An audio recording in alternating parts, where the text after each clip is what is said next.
Šiandieną mūsų šeimoje išties džiugi šventė, nes Sigitas išsirinko savo svajonių automobilį šiai dienai.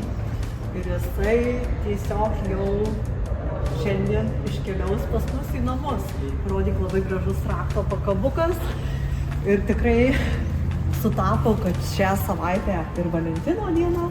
Tai mūsų šeima tikrai tave labai myli, džiaugiamės, kad tu turi svajonių ir jas gali įgyvendinti. Ir sveikinam išsirinkus svajonių automobilį. Ačiū.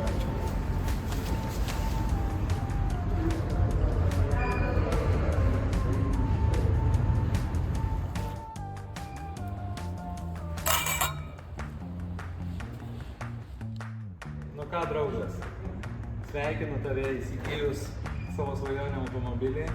Pats žinai, kad svajonės pildosi ir tikrai jos pildysis. Tai šiai dienai aš manau, kad čia tik yra tarpinė stotelė link dar didesnių svajonių.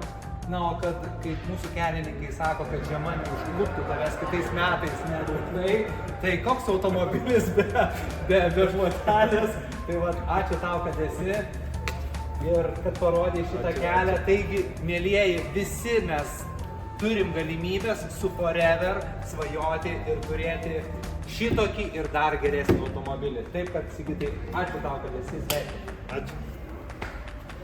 Ką, Sigitai, sveikinu, esi pavyzdys, abudu su Daiva esat pavyzdys visai komandai, kaip reikia svajoti ir svajonės pildosi, tai sveikinu, Sigitai, čia nuo mano visos komandos.